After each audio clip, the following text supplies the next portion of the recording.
The strange fruit you made us into out of fear, with no care for understanding, turned into hate. Those hateful actions made us stronger than you anticipated, capitalizing on that fear. Aren't you tired of that cycle? Stacey Pratt, Glenn North, a warm welcome to both of you. It is a real pleasure to speak to you today and to talk with you about the Levi Harrington Memorial Marker in Kansas City, Missouri. Before we start our conversation, I would like to introduce you to our viewers who might not know you yet. Stacey Pratt is a founding member of the Community Remembrance Project of Missouri and now functions as a co-liaison for the Equal Justice Initiative and the Community Remembrance Project of Missouri. This effort focuses on memorializing documented victims of racial violence and fostering a meaningful dialogue about race and justice.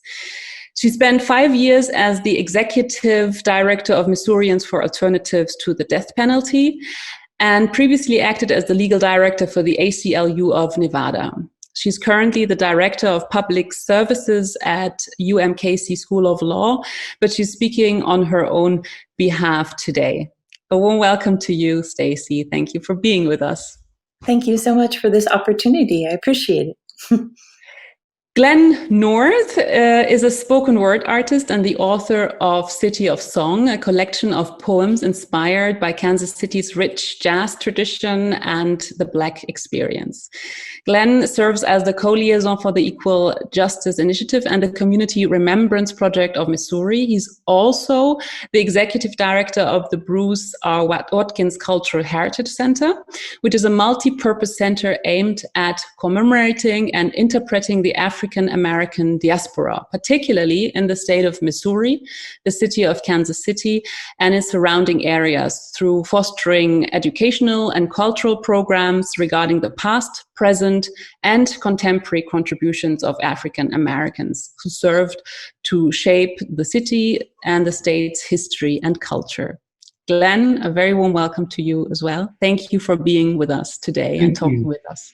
Thank you so much.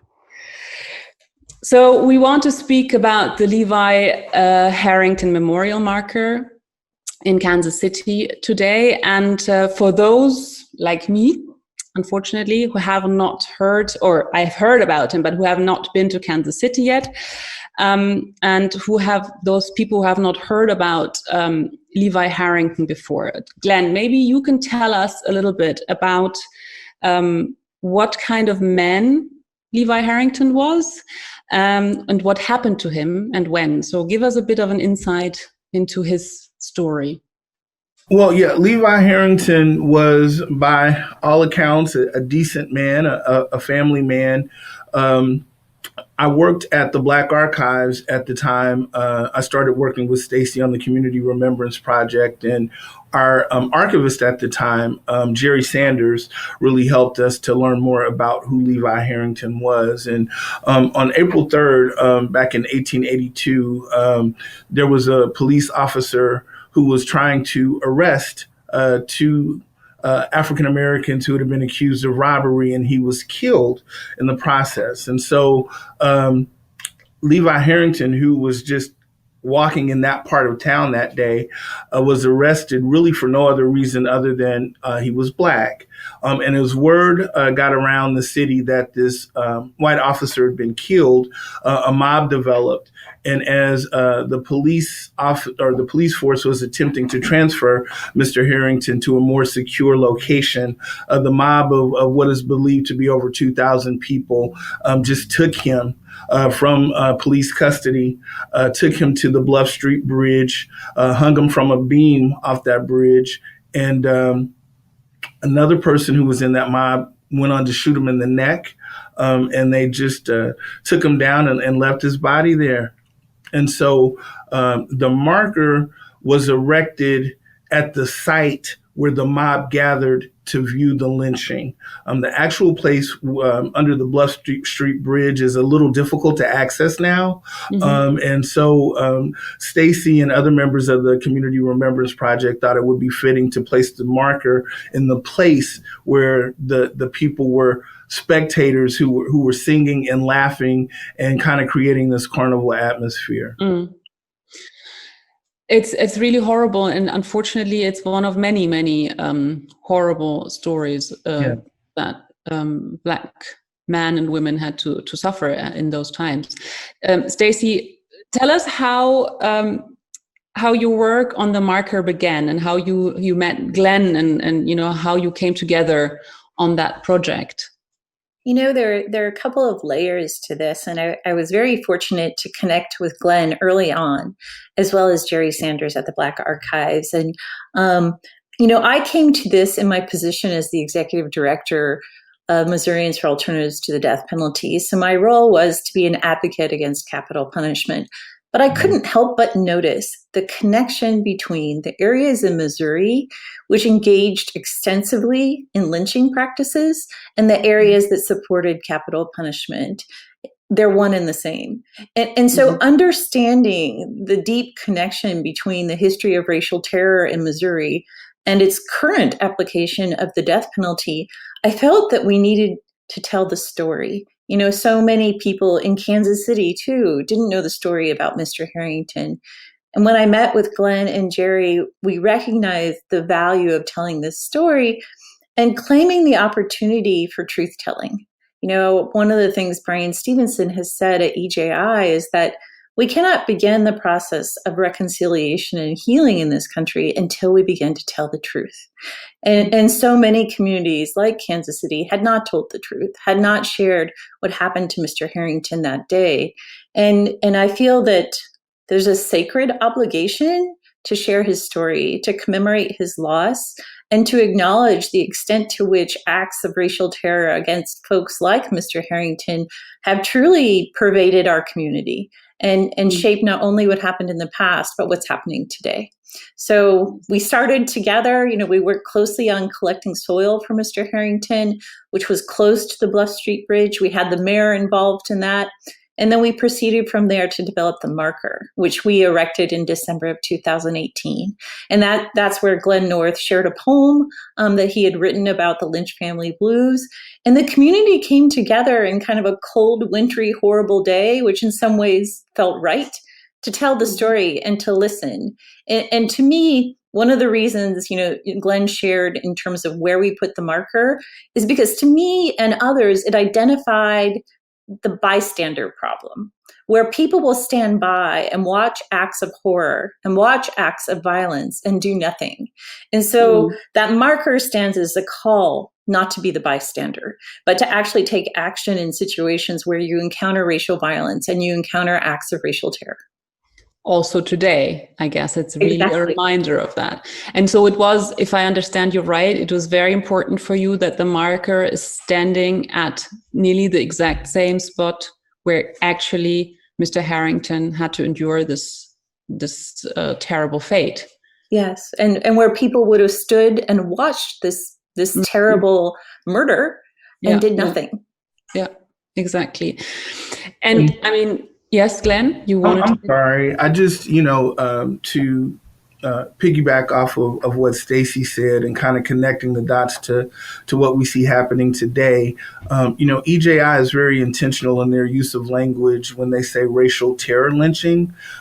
There were several types of lynchings that took place. In fact, white people were lynched also. But what kind of denotes a racial terror lynching is the spectacle, the fact that there was a mob, the fact that there were people standing by who did nothing, and to send a message to the Black community to instill fear, to basically letting Black people know that they need to stay in their place. And so we talk about now when we look at the police shootings that have taken place and the police brutality, the fact that we now have, camera phones. And so we can now see what has been very much a part of American culture since the beginning, but we just are able to see it more clearly now. But I think that in many of these instances, that is still the message, that when you look at how cavalier an attitude Derek Chauvin had when he had his knee on George Floyd's neck. He wanted to communicate something. He was very comfortable in that moment, wanting to let Black people know that they need to stay in their place. This notion of white supremacy, and to put, as you say, put people in their place. Just to give viewers who might not know this history a little bit of an idea, I mean, only in Missouri alone, there were at least 60 racial terror lynchings. That's at least what I read, that took place between 1865 and 1950. So it's like not something that's really, really far back in the past. It actually happened up until 1950, which I find shocking, And really, there are some documentation of very recent lynchings. I'm talking about within the past year, but PJI focused on that period specifically. Yes, but actual lynchings have still taken place beyond 1950. Yeah, so and not all of the ones that we have documented 60 of them, but are certain that there were many more. After slavery was prohibited in 1865, formerly enslaved people in America were granted full citizenship, the right to vote, and under the 14th Amendment, protection from racial violence. Formerly enslaved people were promised land and opportunity, but most got nothing because America quickly devolved into an era of racial terrorism and oppression for Black citizens. White people in the South were angry that people formerly considered property were now equal citizens. Many turned to violence. In the years immediately following the Civil War, thousands of Black people were murdered when they tried to claim their rights. Soon afterwards, federal troops were withdrawn from the South, ending a brief period of racial progress known as Reconstruction. Nationwide resistance to racial equality resulted in the reestablishment of racial subordination through biased laws, disenfranchisement, and terrorism, most dramatically enforced through lynchings. Racial terror lynchings of Black people defined a shameful era in America. These lynchings differed from the hanging of white people in places where there was no functioning criminal justice system. Racial terror lynchings were directed at all Black people. They enforced compliance with racial hierarchy and white supremacy, and ensured racial segregation and denial of equal rights. In 1916, in Cedar Bluff, Mississippi, a young Black man named Jeff Brown accidentally bumped into a white woman while running to catch a train. A white mob stopped him and lynched him, beating him and then hanging him from a tree for his insolence and carelessness. His public murder was not about criminal punishment, but was instead about maintaining racial hierarchy and terrorizing the Black community. White town residents proudly sold photographs of Mr. Brown's brutalized body hanging from the tree for 5 cents each. The Equal Justice Initiative has documented thousands of racial terror lynchings between 1877 and 1950. EJI has confirmed the lynchings of over 4,000 Black people who were tortured, maimed, beaten, shot, hung, and burned alive by crowds of white people, often with the cooperation of law enforcement or government officials. You said that the memorial was built to create a space for discourse also about the city's history of systemic racism. But apparently, I mean, that's what we see because, I mean, Stacey just said the memorial was only put up 2 years ago. And back, since that time, it had been vandalized twice. I mean, really 2 times in 2 years. Yes. So it seems, there's lots of people in society that do not want to have this discourse and who are denying, the history of their city and their state. Do you think it's a reason for this denial is maybe also shame, or do you think it's too optimistic or too naive of me to think that shame could be an underlying psychological reason for such an act of denial? I think there are many layers. I think that there's that's rooted in slavery, right?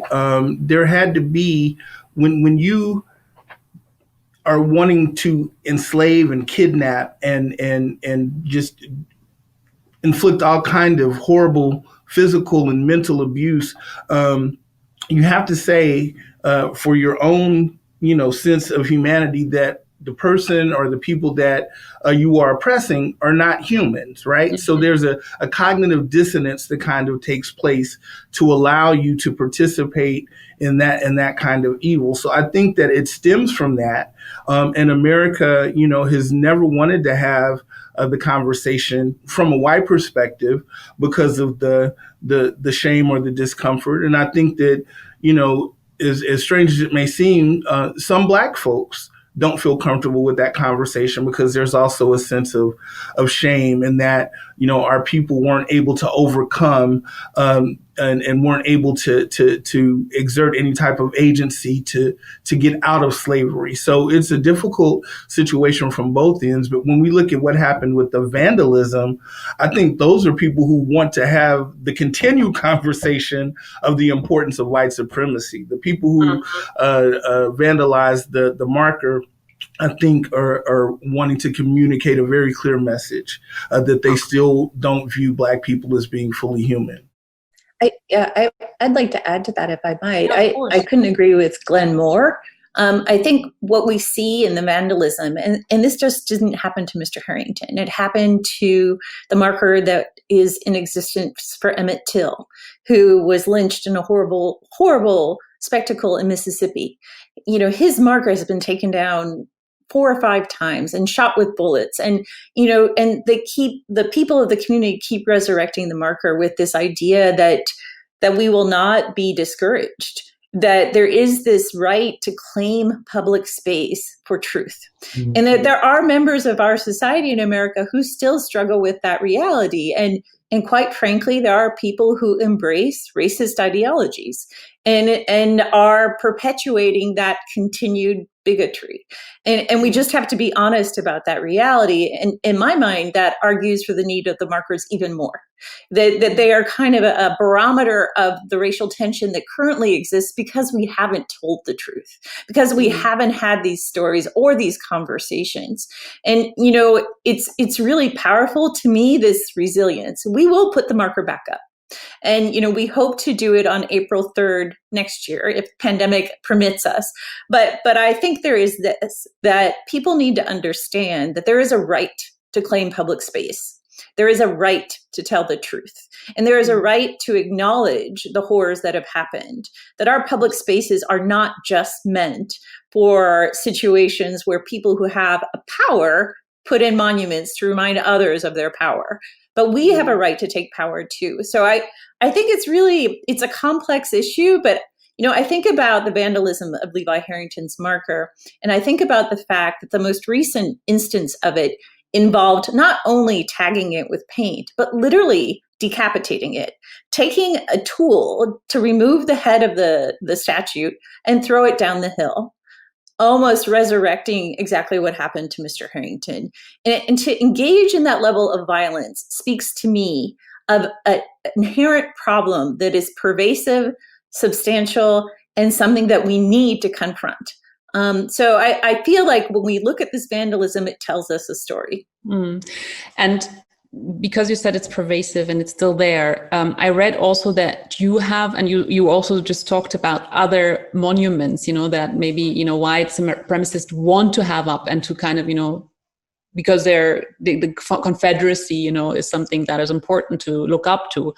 I read that your hope is, Stacey, that city officials and the Kansas City Police Department would take this hate crime, of the Levi Harrington Memorial marker as serious as, for example, the vandalism of the Andrew Jackson statue that was tagged with graffiti, and it said, slave owner on it. And I think 2 individuals were arrested just the same day or something. It was tagged. Does the police have any information yet on who did the hate crime against the Levi Harrington Memorial marker? And if not, why? Well, those are the questions I asked too. I did reach out directly because I wanted to understand. We have no information from the police at this time. I do know that, in social media, someone posted about witnessing a group of white men at the site of the memorial on the day that it was taken down and vandalized.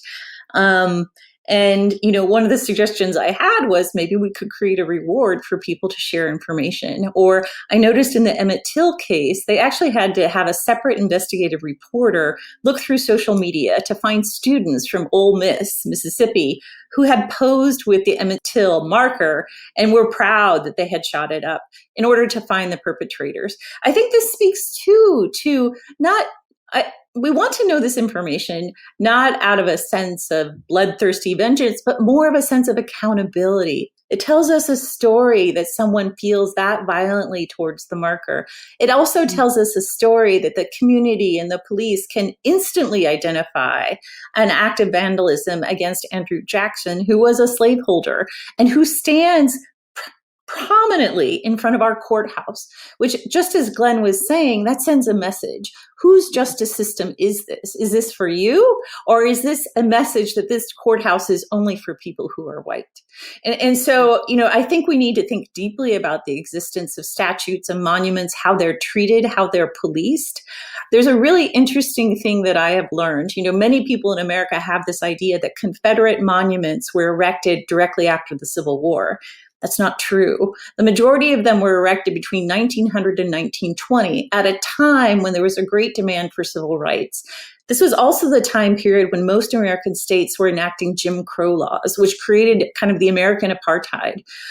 And so you see this veneration of Confederate symbolism at times when there is a very strong, white supremacy, nationalistic movement taking place. So I feel that it's important for us to know that, and that we need to be very thoughtful about who has the right to claim public space, who has the right to tell stories, and that those stories should be shared and told by the people of the community, not simply those who wish to impress others with their power. And where you say who has the right to tell the stories and who has the right to claim public space, that reminds me, Glenn, of all the things that happened in the summer with the Black Lives Matters, movement, and what happened after George Floyd was killed. Do you think that there is a direct connection between the vandalism that happened and those the movement, the protests of the Black Lives Matter demonstrations? Absolutely. I feel that it's all connected. And I just wanted to say, in light of the conversation that Stacey was having about Confederate monuments, I've heard it said that the South lost the war, but they won the narrative. And it's so important, this idea of the stories that we tell. And, I want to do a much deeper dive, but from what I understand, in places like Germany where the Holocaust happened, there is a willingness to confront that history, to discuss it, to offer context, but you won't see statues of Hitler around Germany.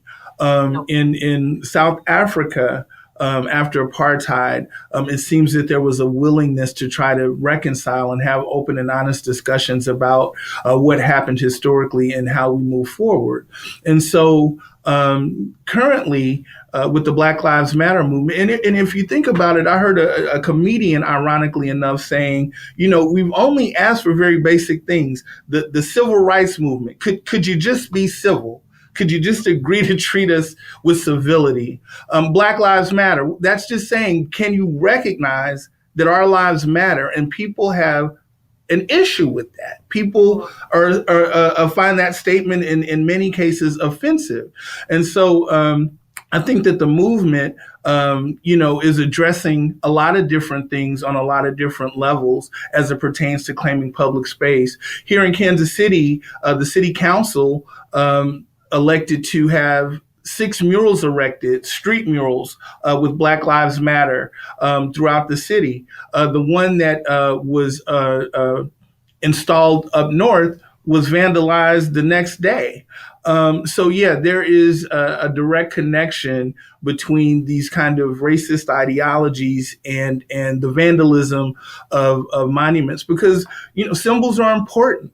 And the symbols tell a story, and the stories are important. And some people, with kind of this, make America great again kind of a thought process, when you talk about that, what for Black people and disenfranchised people, the hope and the dream that is discussed in what America could be is very different from what we've experienced. And so when you say make America great again to Black folks and disenfranchised people, that comes across as let's go back to the Jim Crow era, and so it's but I think the Black Lives Matter movement has really addressed a lot of these issues in a way that has opened the dialogue. And whether or not you agree with their overall philosophy, you just really can't take away the fact that they have done a great job of changing the narrative and really inspiring people to not be bystanders, as Stacey was talking about. And I think it's interesting what you said about, Germany and how, since I'm in Germany here, and how we address the Holocaust here, and where you say the narrative and stories, and to make the victims also humans, to give them a story, and to show that they are human beings with a life, who lived somewhere. And we just had the 9th of November here, and we always commemorate. And I was just thinking about that, because there is this movement here where we have something called the stumbling stones, where people have put brass stones on the floors, on the streets, in front of houses where Jews used to live that were deported, and then eventually killed.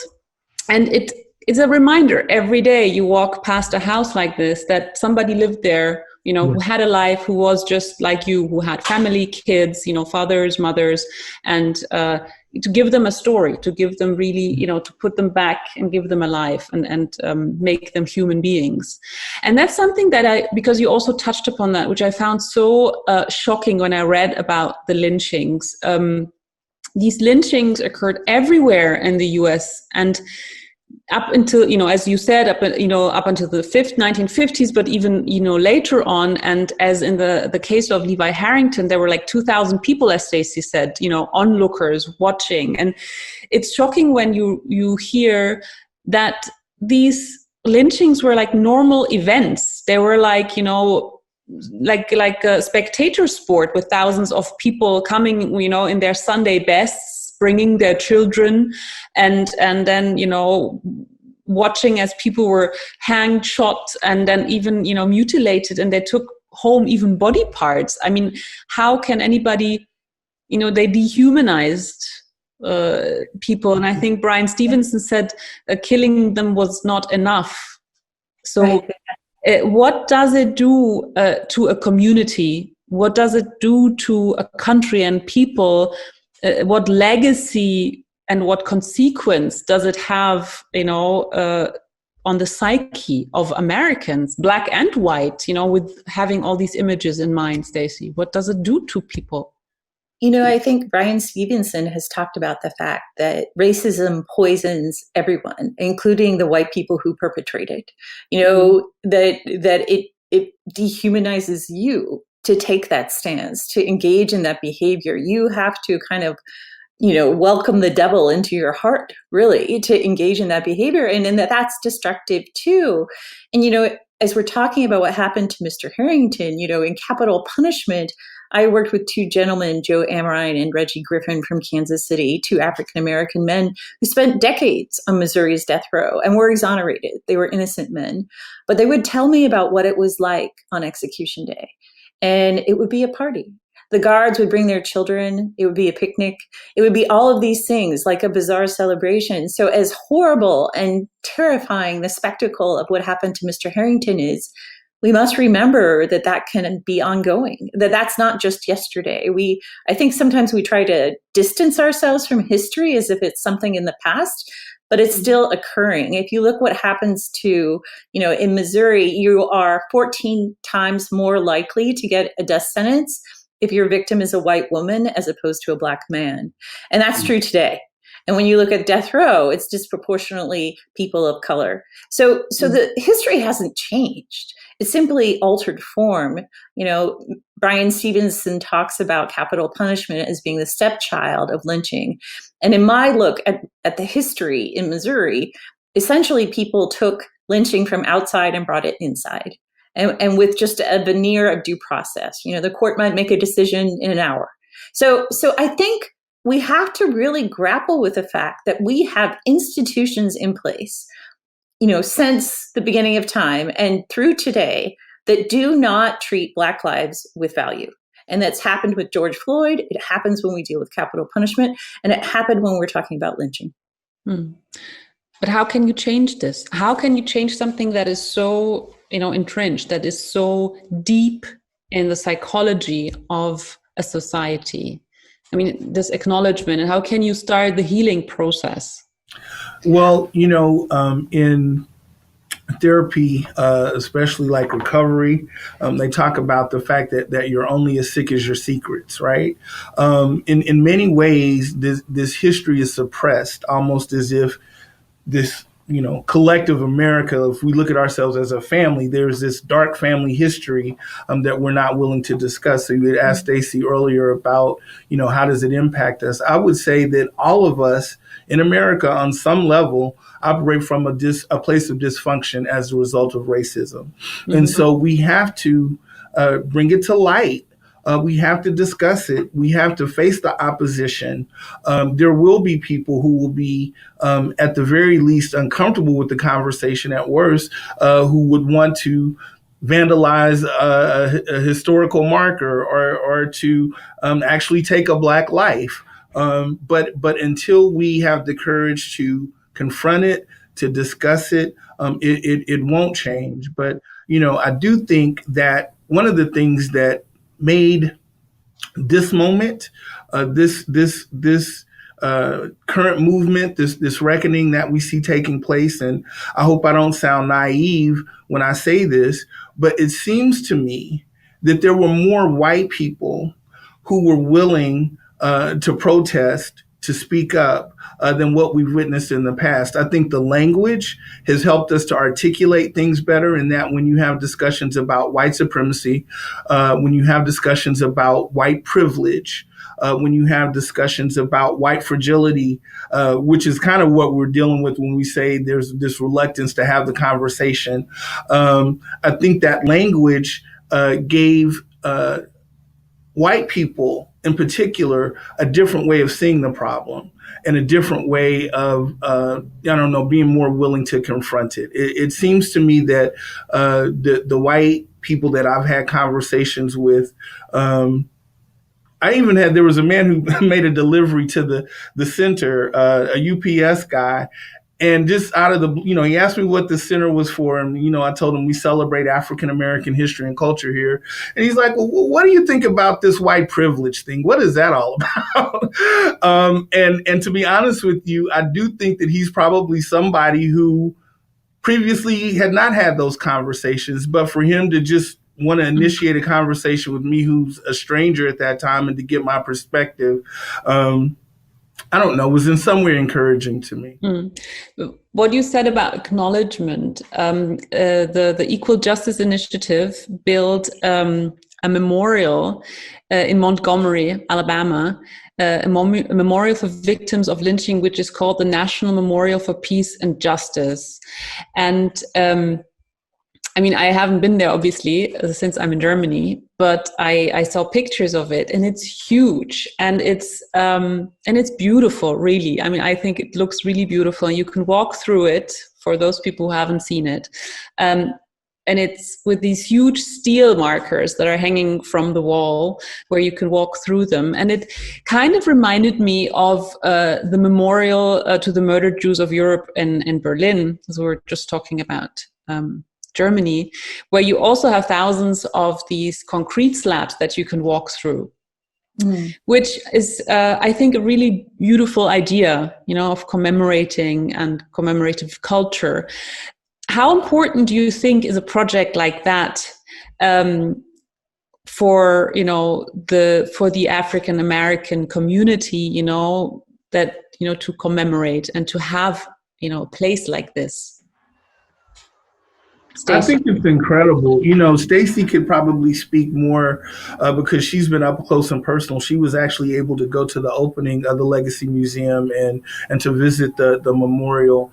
But I think that EJI has done an incredible job with Bryan Stevenson at the helm of issuing this national call for reconciliation. So you have these communities all over the country that are doing this work. And what's incredible, there's over 4,000 of those monuments, and so in any community that does the work as we're attempting to do here, you can approach EJI at some point and say, these are the things that we've done. These are the programs we've implemented. These are the markers we've erected. These are the soil collection ceremonies that we've been a part of. And we feel that we move forward in a way that makes us at a place where the memorial needs to come home, right? And so when a community can say that we've done this work, and from EJI to receive that memorial is just an incredible symbol of how we should be moving forward as individual communities and as a country overall. Yeah, soil collection. Can you tell us also a bit about the soil collection, because I find that also an amazing feature about this memorial and the museum. Yeah, so a couple things about that. We began our project just as Bryan Stevenson and EJI were actually finishing their museum. And it was our hope to bring soil from Mr. Harrington's lynching site to the museum. And one of the things the museum does is it displays a case of jars of soil from lynching sites across the country. And they rotate because so many have come in now. And to me, the symbolism is really powerful. It's that we're taking the time to truly acknowledge the blood in the soil, the sweat in the soil, the pain in the soil, and the potential for regeneration in the soil, because all are there, right? One of our hopes is to bring that marker home. I was fortunate enough to attend the opening because we were bringing our Mr. Harrington jar to the museum.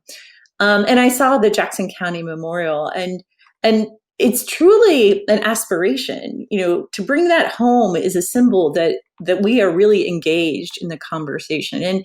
And I think Bryan Stevenson is a fan of reconciliation, the idea of South Africa and apartheid and other places where you must begin all process of reconciliation with truth. Mm-hmm. And then there's amends, and then there's reconciliation, but we're still working on truth.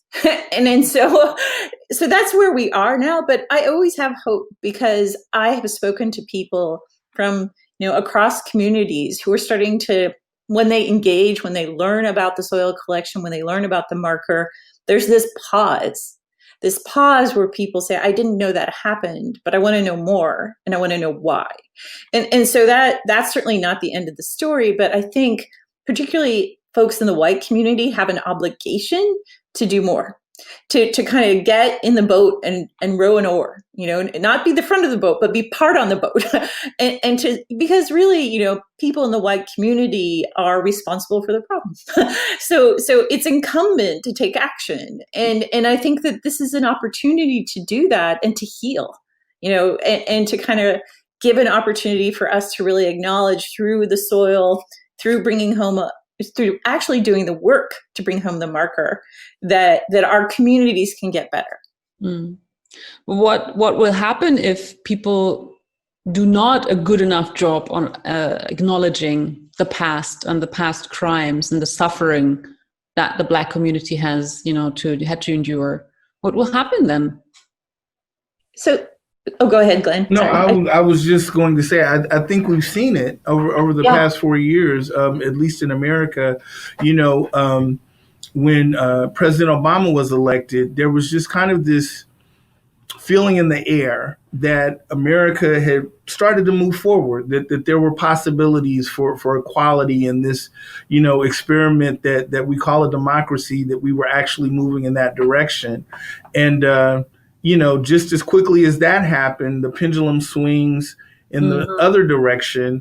and we have someone in office who has been openly divisive, who has created, I think, an atmosphere where people are more comfortable expressing their racist ideologies, and there's just the climate in the country changed, and you can very quickly devolve, as Stacey said, like those lynchings that have been documented by EJI.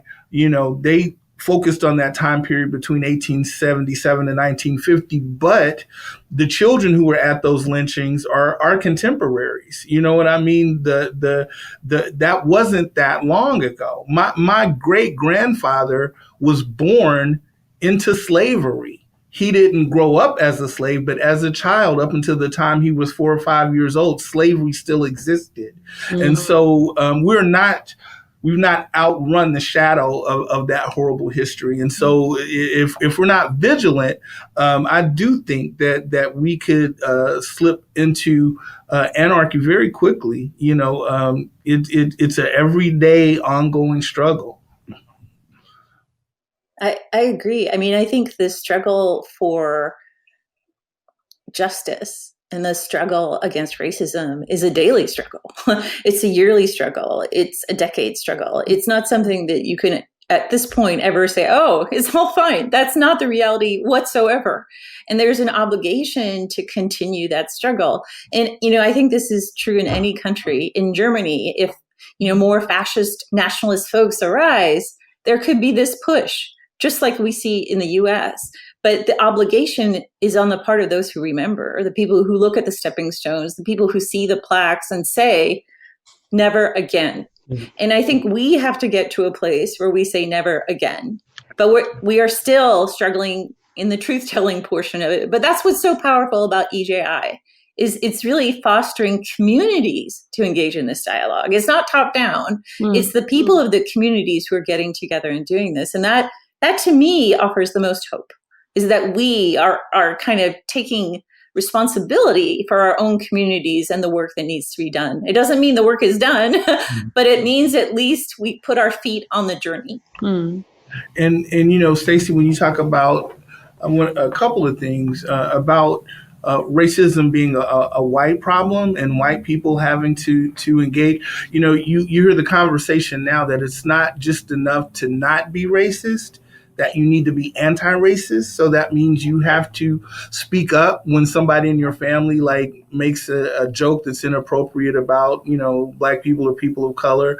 It's an everyday thing. And even as someone who is in a disenfranchised community, I have to do the work of what racism has done to my mentality, what it has done in terms of how I view myself and how I view, we were talking about, with this being an election year, there were so many young Black men who were just so discouraged that they felt that their vote didn't count. And a lot of them, were not interested in going to the polls because they didn't feel like they have a voice. That's a direct consequence of racism. And my response is that if our votes didn't count, they wouldn't be working so hard to suppress the vote, right? So it's just it's an ongoing thing, and we all have to do that work, even those of us who are oppressed. There are times where I have to speak up when I don't really feel like it. I might be in a meeting about public art, and you can see that all of the conversations are leaning towards the white artists. I've been on selection panels, and I have to say, this artist clearly has the chops, as much as, if not more, than the other artists that we're giving all of these opportunities and accolades. And so we all have work to do. Mm. But do you think, because it's kind of, it sounds like hope, but there's lots of stuff still to do, or there's a long way ahead of us. But do you think that we are in the beginning of a conversation? Do you think that we are in the beginning of a conversation that will lead to reconciliation? I would like to think so. Like I said, I do think this moment is different in that I've noticed that there are more white people who are using the type of language and who are having the kind of conversations that I think are necessary to move us forward. Will it happen in my lifetime in terms of us achieving what would be considered, authentic equality. I don't think so. I think that it'll always be a battle, quite frankly. I don't know that we'll ever get there.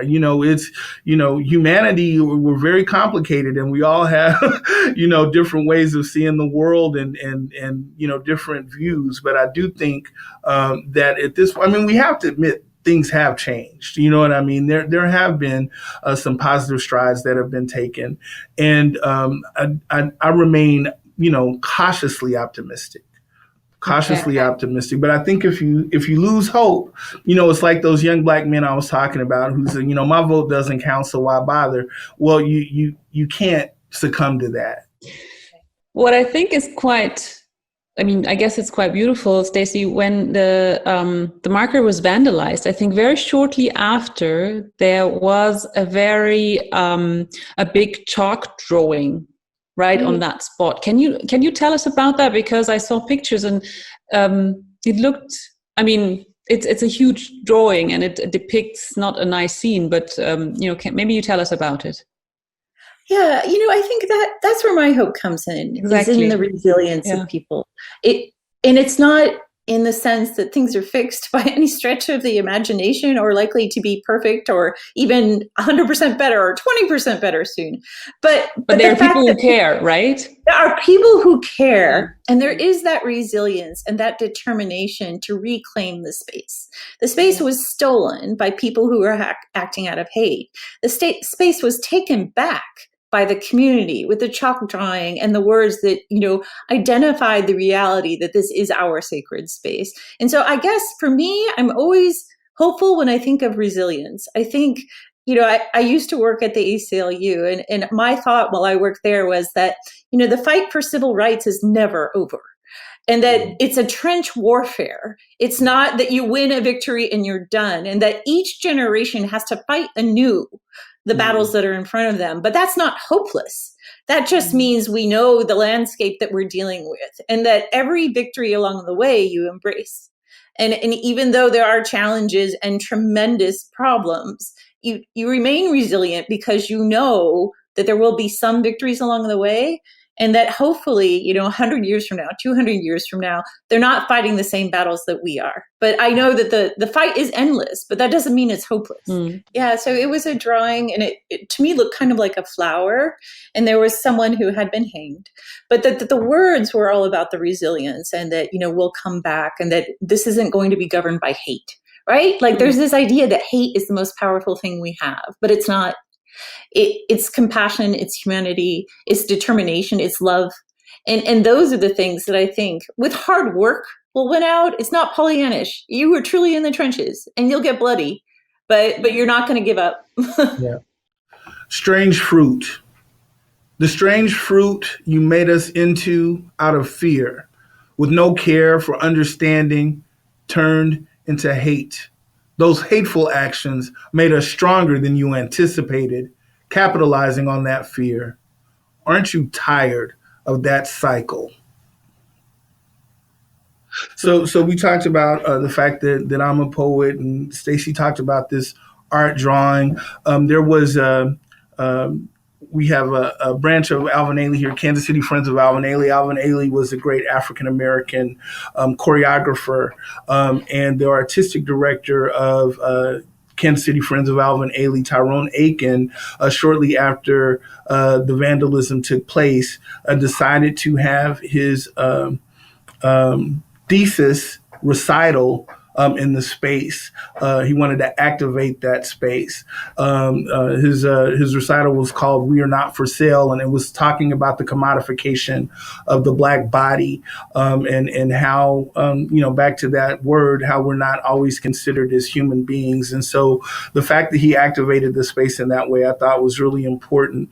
The poem that I shared at the installation ceremony that we had back in December of 2018 was actually inspired by art. There is a painting at the Nelson that was done by a Jewish painter back in 1946. His name was Joseph Hirsch.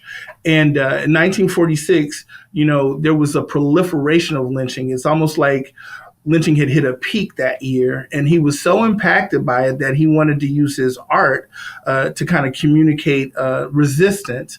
And it was really, really, I think, ingenious the way he depicted it, because what you see in this painting is this Black woman who's obviously distraught.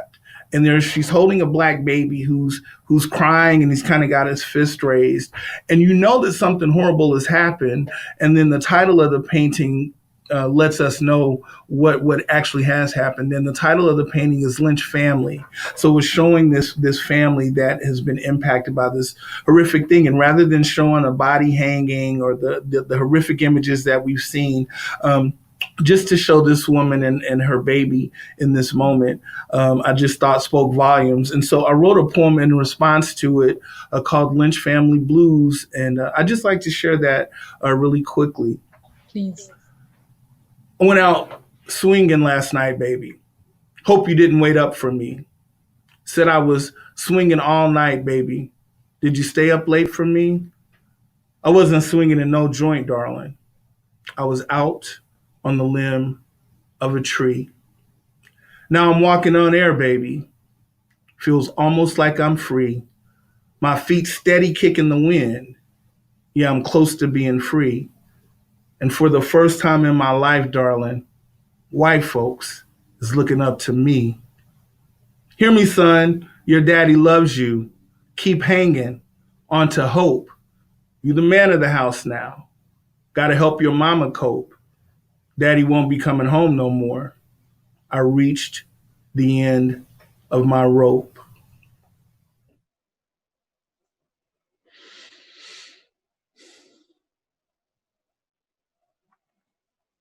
Thank you, Glenn.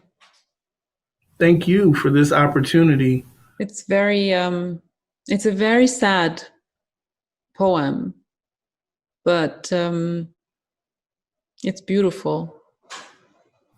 And I do think that art and artists are very much a part of this dialogue and are oftentimes on the vanguard of any social change that takes place. And so in my small way, with the poems that I write, I do try to communicate those messages and to sometimes deal with uncomfortable topics. And I found, back in college, I was definitely the campus radical. I organized a lot of protests. I actually got kicked out of school eventually because I was raising so much hell. But I found that I can say things in a poem that I probably never could get away with in a speech. It's just something about art, music, painting, dancing that touch us in ways that I think sometimes open us up to our better angels. Yes, absolutely. Well, I think that we should wrap it up probably here, although I think we could talk for another hour at least or longer, because there's so much in this topic, and in that we could still discuss the psychology and what it means all to Americans nowadays. But I think that's all we have time for today, and I think it's a beautiful way of wrapping it up with your poem, Glenn. I'm so glad that we had time to talk with each other. And I wish you both all the best. I really hope that the marker will, be put up on the 3rd of April, I think, Stacey, you said, and that it will, hopefully that, lots of people can come and watch, and that it will be standing strong. Yeah, and definitely will be standing for a long, long time. Yeah. Stacey has made it a point. I love working with Stacey. She's brilliant. And we really want to help the community understand that that's a sacred space, and along with the surveillance cameras and whatever other methods we use to make sure that the marker is protected, that the community will feel a sense of ownership and will want to make sure that the marker is protected as well. And I think the chalk drawing also shows that the community, feels that it's theirs and it should be there, right? It's important. Yeah, and I feel so blessed to work with Glenn and have this opportunity. I feel that together, we can create some space that could be sacred and profound. And we will be resilient, and we will make sure that marker goes up. And no matter what someone does to it, we'll come right back. To always come back. And I hope I can come and visit it soon and Yeah. you and see the marker, and then hopefully also visit that wonderful museum. And I wish you all the best for your work. Thank And that things will go well, and things are looking up, I guess, in America. Yeah. Thank you so much. Yeah, thank you, Amira. for Thank you, being with Stacey. us.